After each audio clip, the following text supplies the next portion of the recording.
So hello again and welcome back. So we will be starting our second panel shortly. The second panel topic will be on community capital driving and fan-based NFTs, empowering super brands. Please welcome Ben Ratcliffe, Andy Leon, Dan Mitchell, and Tom Downing.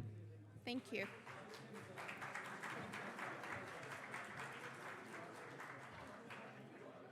Where's Andy? Yeah, he's there. Is he? Yeah. After you? Oh, thanks. Bro, go. You see, I got my own water, I'm still holding on to it. Yeah, there we go. Good man.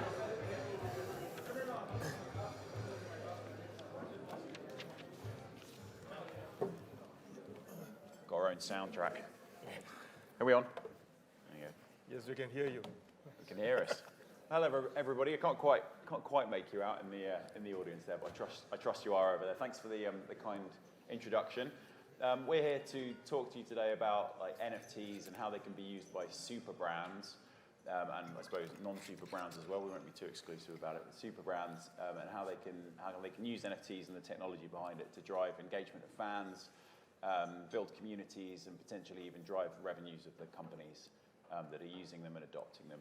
We'll start off a little bit of background of all the panelists, how they are using inside their firms, or how they're seeing across the industry NFTs being adopted by brands and firms.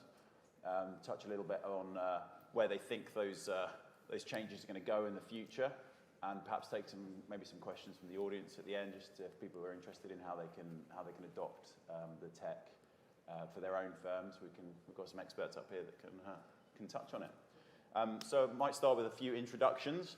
I'll let the panel introduce themselves. We'll start with Dan, maybe. Sure. Hi, I'm Dan Mitchell. I'm the Web3 lead over at Oracle Red Bull Racing. And yeah, my kind of background, I guess, before Red Bull is within advertising. So I've worked with lots of global brands to sort of develop brand strategy and advertising campaigns. And then I kind of found myself getting into the world of sort of cryptocurrency and Web3 quite late on, actually, in about 2020, 21, and when COVID hit, got far too involved in NFTs and sort of saw the opportunity about how kind of communities are built and you can get a really kind of hyper engaged pool of people all essentially shouting about your brand. So I kind of head up Web3 at Red Bull Racing, and we work a lot with Bybit, one of our principal partners, and it's all about kind of how do we engage racing fans using Web3 technology, but really kind of putting fans or consumers at the heart of sort of what we do, and thinking about how we use the tech to engage them, recruit new audiences. And we look at everything from kind of NFTs to tokens to ticketing. So there's lots going on, but yeah, that's me. Excellent. Just you're probably not alone there. Quick show of hands from the audience. Anyone buy an NFT during COVID? Yeah, about 30% of people. Trailblazing that. Excellent. Thanks, Dan. Tom. Hi everybody, I'm Tom Downing. Today I am representing Beamer. So I play a role on the Web3 Council for Beamer. So for those who are not sure what Beamer is, it's the bit of a mouthful. It's the British Interactive Media Association. So Beamer exists to be the face of digital across all industries in the UK, and its primary objective is trying to encourage younger people to get into more wider-ranging careers within digital. I head up the Web3 side of that, and it's based around education. So education with brands, businesses, and then I teach as well at higher education. My second role as well is I co-found a Web3 education business called Roster. So Roster is launching soon, and it's going to be the world's first accredited by an awarding organisation mini MBA in Web3. There to try to not target developers, but to target marketeers in understanding the principles behind this technology and the outcomes that it can deliver. Brilliant, thank you. And Andy. Hey, hi, I'm Andy Lian. I'm a book author. My latest book is about NFT, From Zero to Hero. and thank some of you who bought my book. It's still doing fairly well. Other than that, I'm a licensed fund manager in Singapore. I do a lot of early stage investment by myself or with my team. I'm also an advisor to Bybit, so I look after government relations and of course my very dear friend Red Bull. So he's one of our closest partner. One of the closest partner. We do a lot of NFTs together, and we try to bring the Web3 journey a lot more fun to Oracle Red Bull Racing. So happy to be here. And again, I just want to take this really quick opportunity to thank all of you who have made it for the event. Because I think none of us thank the organizers and the media partners, and also Seed, who is trying to gather all of us at this event. So that's who I am. Love to talk more with everybody. Thanks, team. And finally, me, Ben Radcliffe. I work for Amber Group. They're a crypto-native financial services firm that do a little bit of everything, actually. Some OTC trading for institutions. We've got a private wealth management business. We run some of the industry's biggest crypto-native funds. And are a huge market maker and liquidity provider on exchanges and across DeFi platforms. So I'm from a trading background, run a high-frequency trading firm, a crypto exchange, and also from sort of TradFi world, I run some electronic trading desks across Asia and Europe as well. So it's been a varied career, but luckily found myself in crypto for the last 4 or 5 of them. So I might just start off with a very basic question and let Andy give us a bit of a background on the history of NFTs and how they've sort of progressed over the last 3 or 4 years. I think if you wound the clock back, maybe even 4 or 5 years, and asked people what an NFT was, they'd look at you with a bit of a puzzled look on their face. It wasn't a word that was in sort of general daily nomenclature. And now suddenly we're all sitting here with a couple hundred people sitting in a room learning about it. So it's been a very rapid transformation. So can I just ask you to just touch on what is it? Sure, no problem. How have they evolved, and we can move on to some use cases. Sure. I think NFT is non-fungible token. When I first wrote my book in 2018, it's called Blockchain Revolution 2030. When I give a speech online and I give a speech in South Korea, everyone gave me a really like dirty look. I mean, what's this guy talking about? But back then, that is in 2018. But in the really good old days, if you remember, there are things like crypto kitties. These are like one of the first few NFTs that are more popular. And then you fast moving forward, you look at BAYC, AKA, you can see all those apes. You can see all those.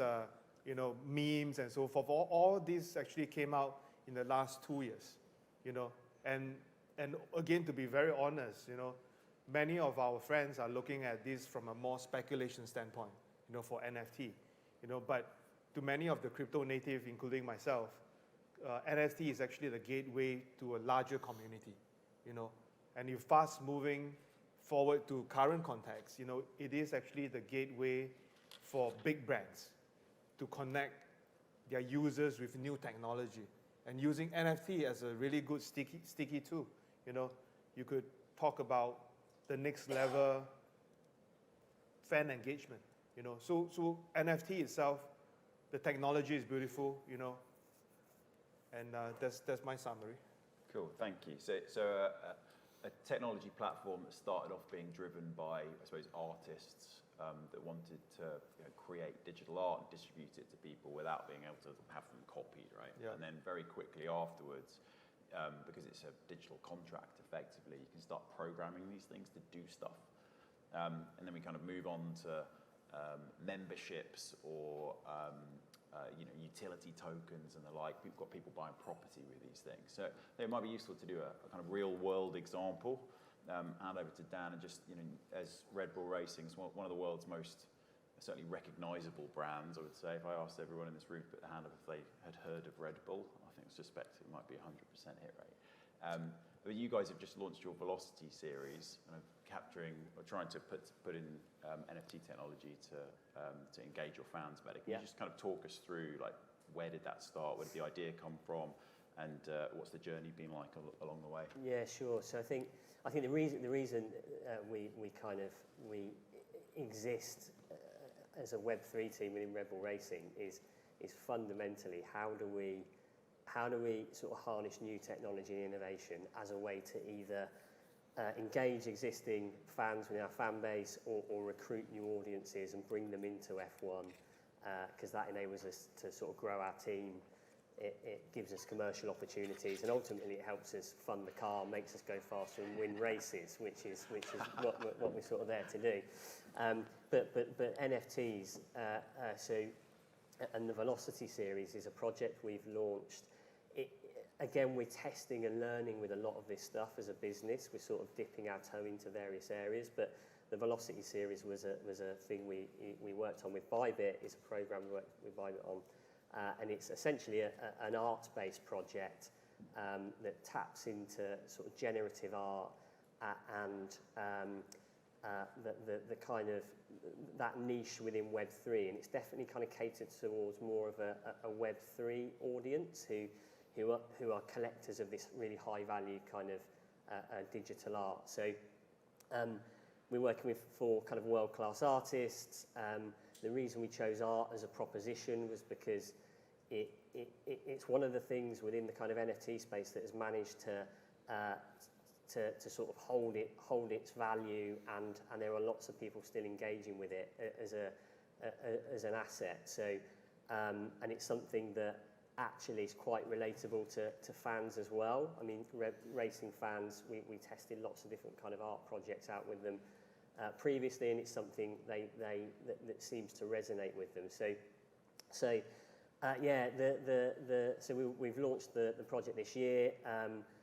The hope, the objective is we can recruit a whole new audience, and ultimately we're trying to support our partner Bybit by driving them to the Bybit marketplace, which is where these NFTs are sold. So it's all about pushing people to Bybit's marketplace, getting them to sign up for a crypto wallet, and ultimately, hopefully, for Bybit become traders or trade on their platform.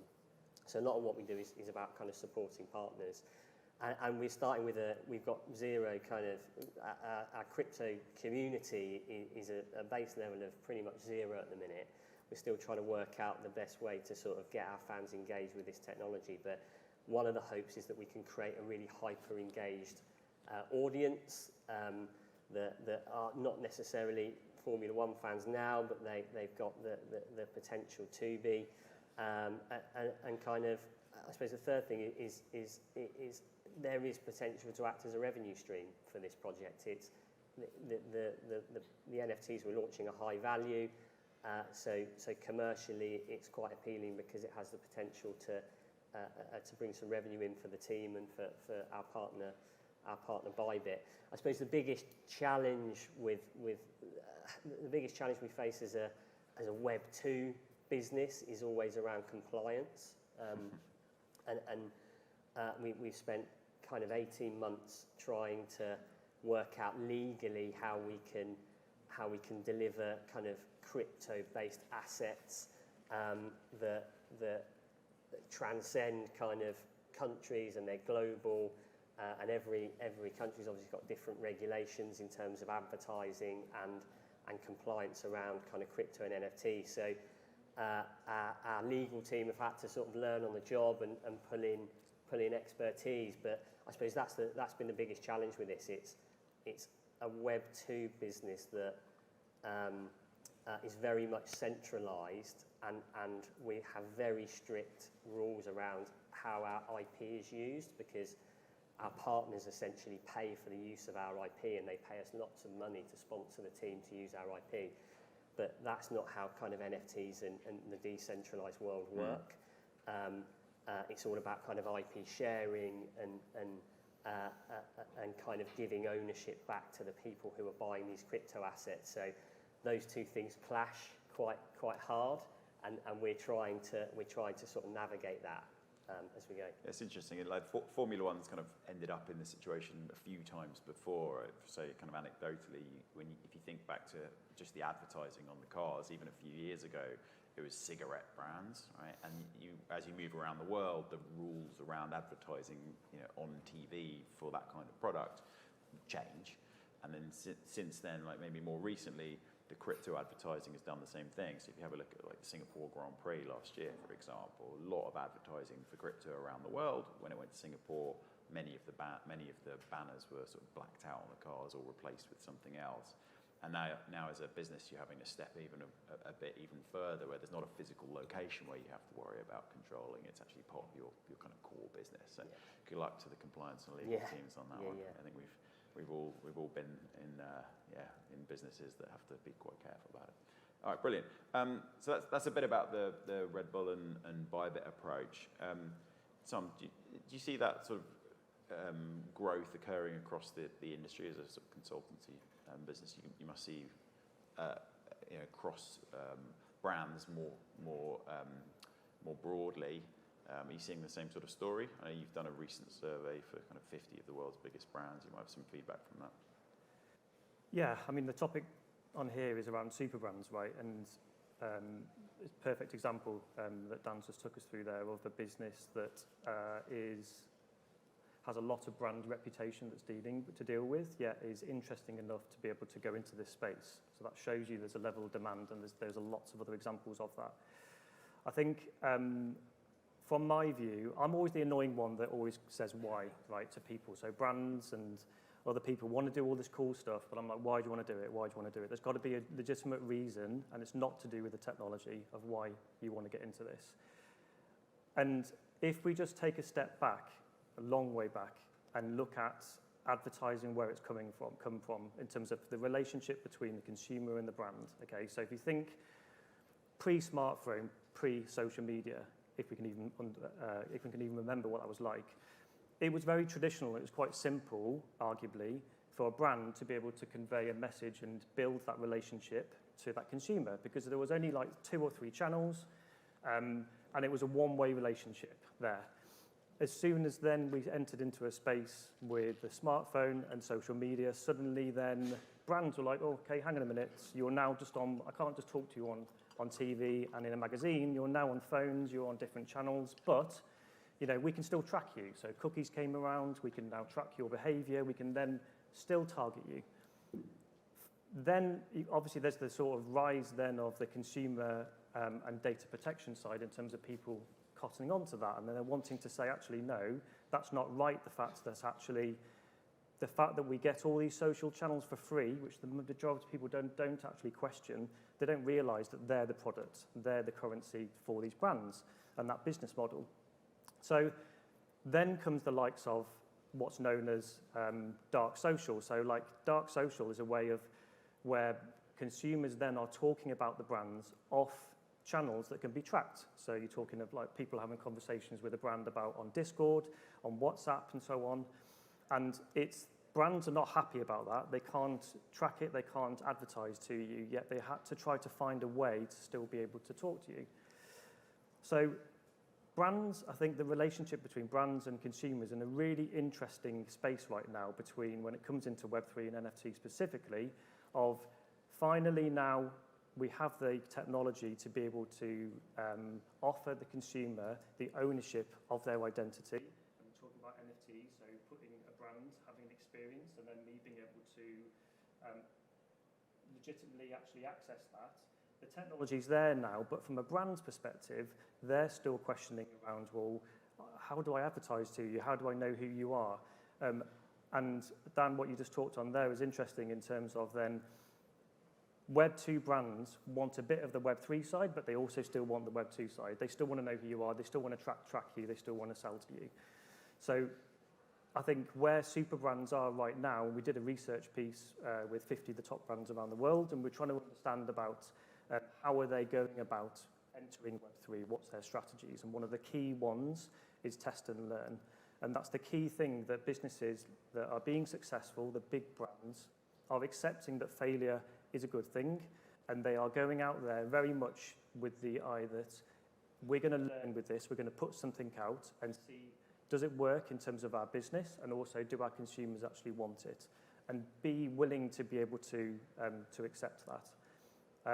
My final point on this is one of my favorite quotes on this topic, talking around technology and consumers and brands, is The future isn't robots, holograms and lasers.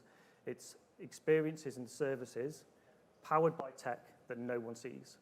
Like, consumers don't care about tech. They don't care about what blockchain it's running on, what wallet I need to download. They care about the experience. And I think if brands can enter this space in that way, in that mindset, and thinking about what's the value first that I can put on, and then look in their toolkit, and in this instance in NFTs, there's a huge, huge opportunity there. Awesome, thank you. Andy, I might open the question up to you. Like, we've heard a little bit about how Red Bull are starting to use NFTs, and they've picked art as the initial use case. Like, simple for everybody to sort of understand. The technology lift might be a little bit lower than everything else. What do you think's next?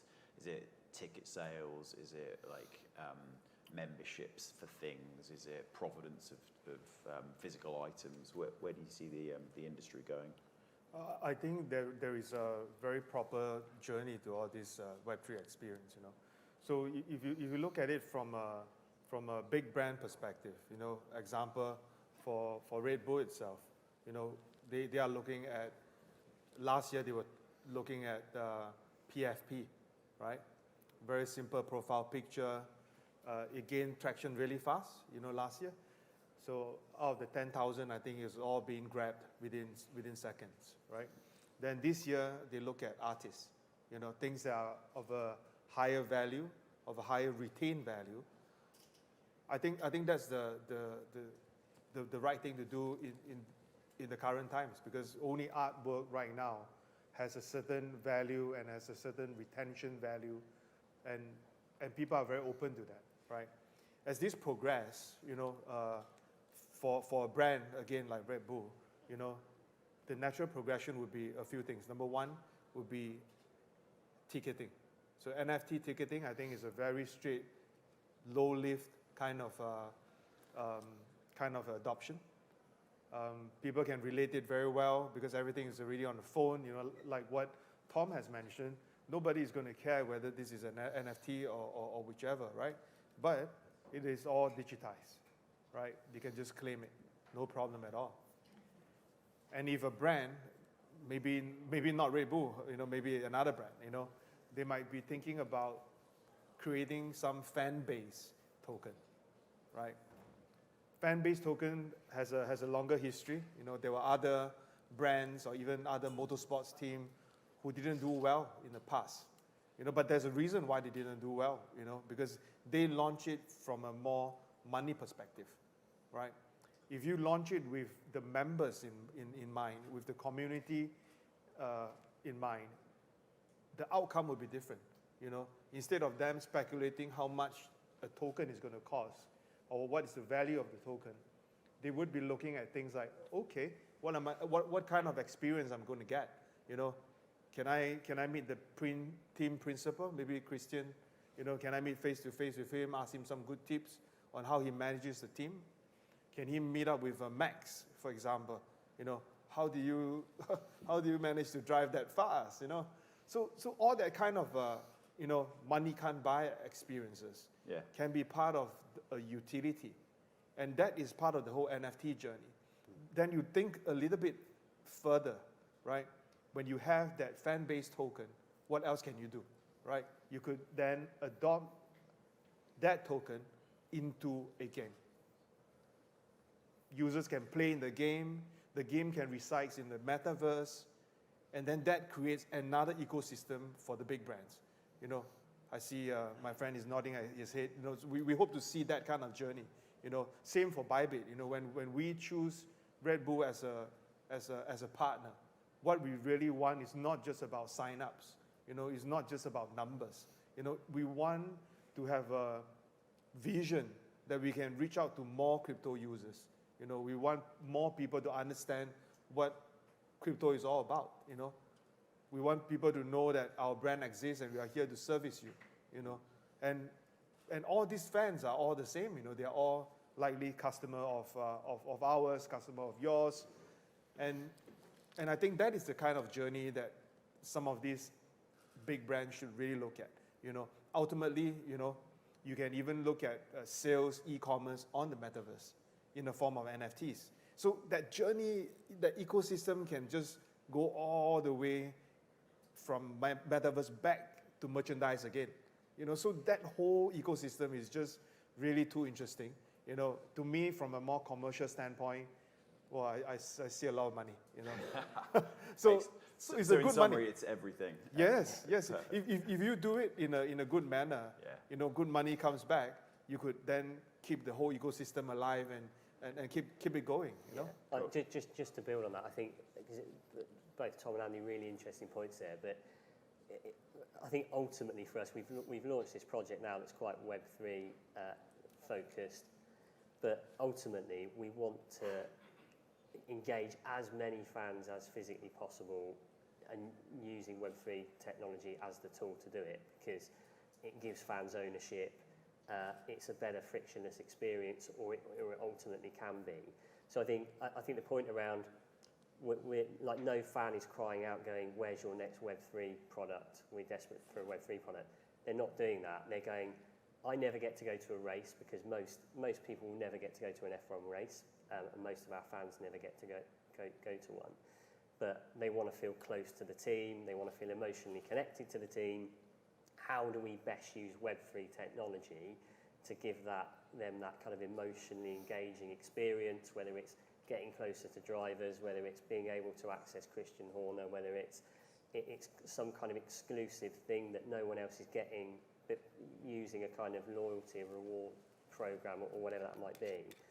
Because Web3, to Andy's point, it can be used across. We can use Web3 for everything. I mean, we've got an incredibly successful Web2 based loyalty scheme called the Paddock, which is an email address and password.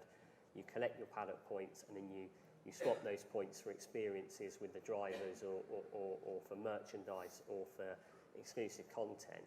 I mean, ultimately, that'd be great to be built on a Web3 platform where you're giving the fan much more ownership over those assets, or those tokens, or those points, but without them ever even realising they're kind of interacting with the technology.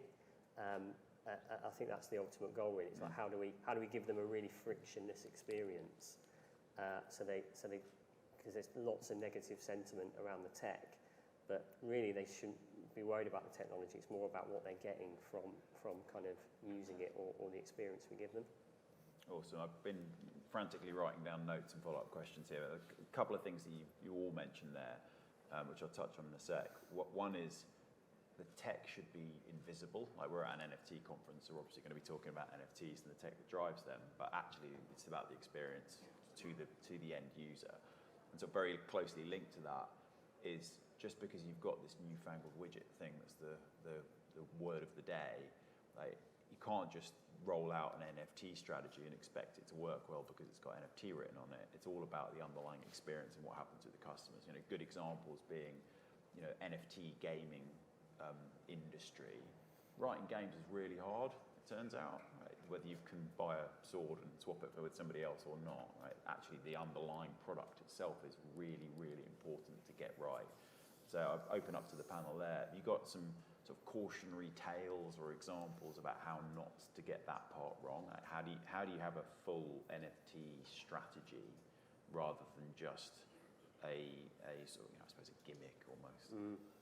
Yeah, so I think we were in the kind of, probably about 2 years ago when we first started dipping our toe into the NFT world. It was quite gimmicky. It was, let's launch an NFT.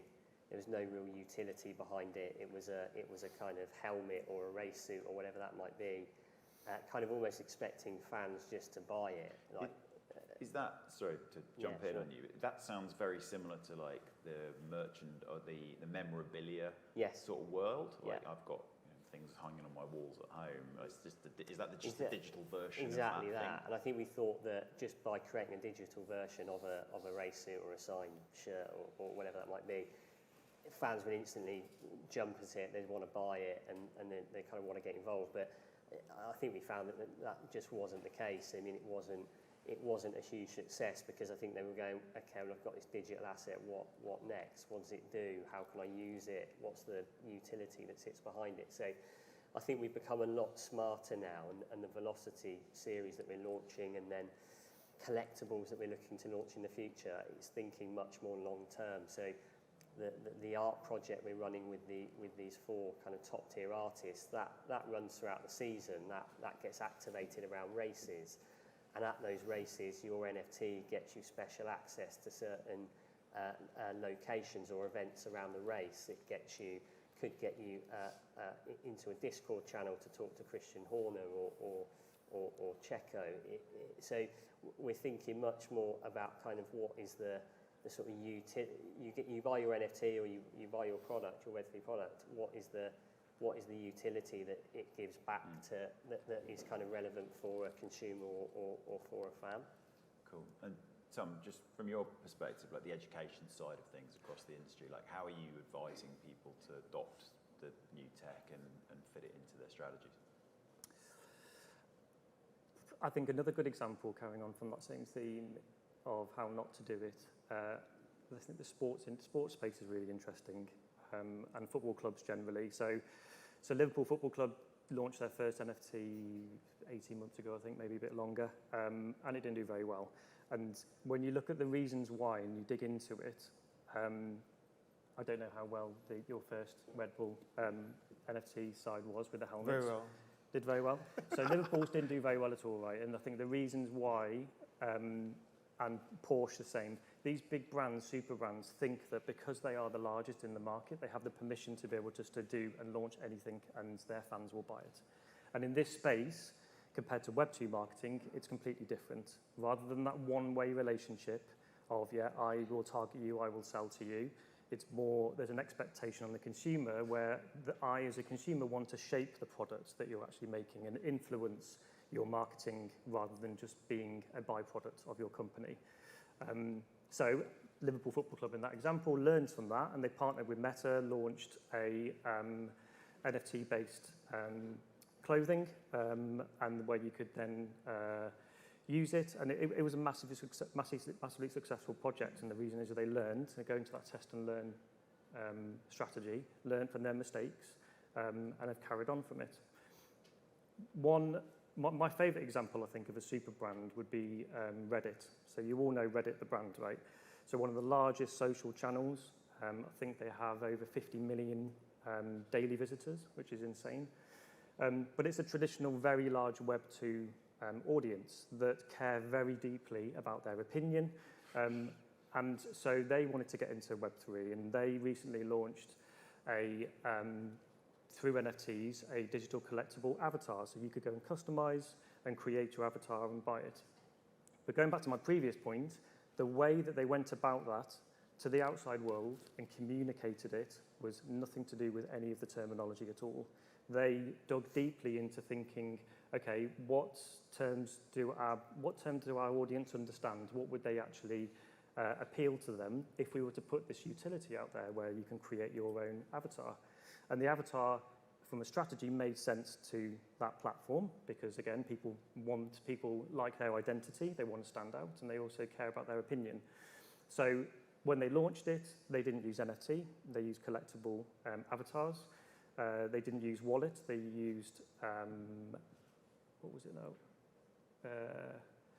I can't remember this term that basically the audience understood, and they didn't use tokens, they used coins. Vault, that was it, they used Vault. And it was hugely successful. I think it sold 3 million on first launch. They opened 3 million wallets as a result of it. So that's a great example of, like, before running into this, first of all, understand the brand values, what our customers want from it, then find the opportunity before the tech, and then look into the technology and say, what's available to power this? Maybe I just some of my own thoughts, throw away my head as whatever title that I have, but I just want to say that, you know, a lot of these things are still gimmick, you know, very honestly. If you hear very carefully on what we are trying to say, it's all gimmick. You know why? Because if you are a football club, for example, sorry, anyone else, yeah? Football club, for example, you create merchandise, right? You could do it in the Web2 space, you can do it in the Web3 space, right? If you are going to create some pictures and profile picture, you could do it in the Web2 space, you can do it in the Web3 space, right? If you do not emphasize on the technology itself, which make it unique, you know, which makes it transparent, you know, then what's the difference between the two sets of picture? You know, does it mean that you know, one of my friend, I think he's still around. He bought a PFP, this NFT. You know, he told me that the utility is that he could be able to go to a US conference and attend the conference, right? Right? But the devil is in detail, right? Most people will not ask him things like me. I asked him, do you need to pay for the tickets? Yes. Come on, man. Then I could then walk to the website and pay for it. You know, why do you need an NFT? You know, and then maybe another friend would say, oh, because I have an NFT, I get another T-shirt. You know, but the thing is, if you are in the Web2 world, you could also do the same, right? You buy the ticket, and when you collect the ticket, they give you a T-shirt. It's the same. We have to look at the technology in a more commercial manner, right? Today, Twitter or X, they are able to share the revenue, right? They are a Web2 company effectively, but if you are doing it in a Web3 manner, you are able to track it, find it on chain, you know, and be accountable for it, right? Right now, who is going to ask Elon Musk, why am I only getting $1,000 and the other chap with lesser followers are getting more, right? So we have to be very practical on what we are trying to do and what we are trying to address right now, right? That's the first point. The second point that I would love to say is that, you know, Tom mentioned about Porsche and so forth. You know, many of these big brands do not really understand what their community really want, right? And then how does it work, right? If today, example, with Red Bull, they partner with leading artists, right? Then, to be honest, you know, the heavy lifting goes back to the artists, plus Red Bull, plus ourselves, right? Then if the artist is still, you know, still a rising star or somebody, there's definitely people buying their artwork. Maybe it's at this price or maybe at that price, right? Then it become a process, you know, instead of just trying to earn some money out from this. Because a lot of big brands, for example, Starbucks, you know, they are here not to sell the NFT, you know. They just created some NFTs just to gain traction, you know. They will not gain immediately from the sale of the NFT because it's free, but maybe their stock is going up, right? Maybe there's a certain things that they are trying to do, right? Plenty of examples of companies writing words that are, you know, digital Precisely, after their names. You write AI after your company name. True. At the moment, you double your True. stock price. So we've got about 6-7 minutes left. A couple of kind of follow-up questions to those as well. You mentioned very briefly there, like ticketing. It seems like a very obvious place to start. And you know, NFTs at their heart are it's a digital way to prove that something is unique and that you've got it and no one else has copied it. It's around sports. There's a big adoption in Formula One and football and so on. Tickets seem like a pretty obvious use case for both utility and fan engagement. Why have we not seen a sort of bigger growth in ticket sales being moved on to blockchain technology? Anyone fancies taking that curve? I'll start the debate. I think it's political rather than the tech. So if you think of the electric car industry, everybody, even if you don't own an electric car, you will all see at the service stations the queues of people trying to wait to try to charge their car, and then when they charge their car, all of the competitors, all of the suppliers of electric are competing against each other, so they're all different apps. So the UX of that experience is awful. And then you ask yourself why. Well, as in the simple solution would be a government to come in and say, right now, you're all going to operate on exactly the same protocol, the same standards, same application, same physical connectivity, and same tariffs, as an example. Without them doing that, there's no incentive for each one of those to do so. And I think it kind of goes in the same thing with ticketing as well. You've got the likes of SeatLab, right? So SeatLab, incredible Web3 ticketing business. And they are solving a lot of the things that we're talking about here, that ticketing is a great example around fraud and resells that they are doing really well from. Ticketmaster themselves, very large ticketing, one of the largest ticketing companies, are experimenting and do have a lot of play in blockchain, but I think the reasons why it's not coming up to the forefront is there's a lot of people behind the scenes profiting from the way that it's set up at the minute, being honest with you, and the way that it's commercialized and the way that it's ran, going down to a decentralized way where the individual owns that ticket and then can resell it and profit from it, they don't like. I think it will go that way because consumers will make it go that way eventually, but I think that's why it's not going as quick as it should do. So the same pushback and barriers to entry as every other industry that you can think of. Excellent.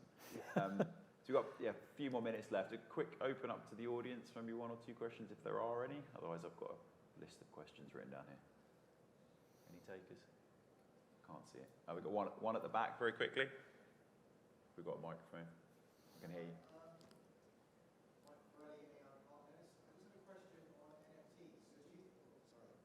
I'll save myself shouting.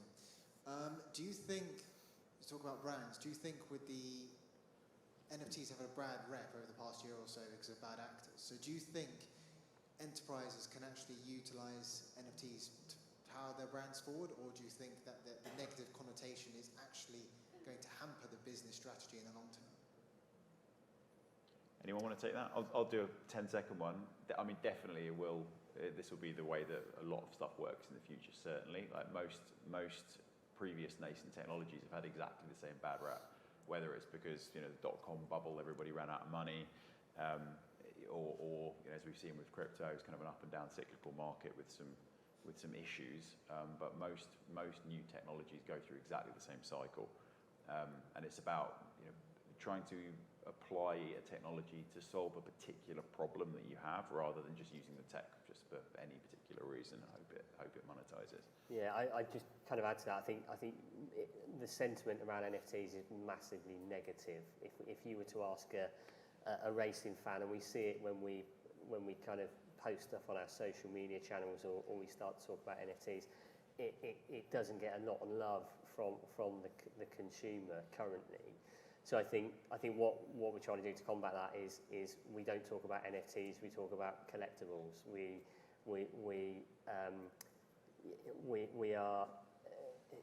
trying to go out to our fan or consumer and get them, that they are interacting with an NFT, but they'll never know they're actually interacting with an NFT. They're just getting a collectible from us. So I think we're trying to move away from that almost at Red Bull Racing. We're trying to move away from that terminology completely. It's just about giving the fans another experience, whether that's a token or an NFT or whatever that asset is. But sort of trying to distance ourselves slightly from all the tech and the terminology. It's a reputational risk, right? Yeah. Yes, yeah. So I've got a flashing clock in front of me there, so we might have to cut that off for the last one. Quick closing statements from the panels. Maybe just touch either on what does the industry need to do more broadly, maybe even around the tech, for the NFT industry to explode into brand management. Like, how do you display your NFTs once you've bought them, or something along those lines? Or what do you think on the commercialization of the future? Yeah, I could talk about Fan very quickly. I mean, I think it's just about making it much more frictionless for the average punter or consumer, removing all the sort of jargon and the complexities around kind of dealing with wallets or having to buy assets in crypto. It's about how do we make the most frictionless journey possible for that consumer, so that they don't even realise they are engaging with the technology. I think that's how we start to reach the sort of masses on it. Move away from NFTs constantly just being monetary value. On Andy's point earlier, I think that's a big problem at the minute. Consumers expect that the NFT will have a monetary value to it, so their intention is that first over the experience. I think as that's moved away with the likes in terms of NFT innovation around dynamic NFTs, where potentially NFTs are no longer static, they're dynamic, and which means that they can actually react to external signals that are going on the internet, is fascinating. And I think the intention why a consumer would buy that and get into that is not around scarcity, therefore increase of value. It's to do with long-term engagement and commitment to that brand. Yeah, utility. My last quick words is, try to embrace the technology. Let's not just be stopped because someone told you that NFT is not good. Try it. When you try it, you understand the true value behind this NFT and its underlying technology. I think that's the best. Yeah. Fantastic. All right, we're well and truly out of time. Thanks very much, panel. Thanks, audience, for listening and for the questions. Thank you. Can we take a group? Shall we do a group shot?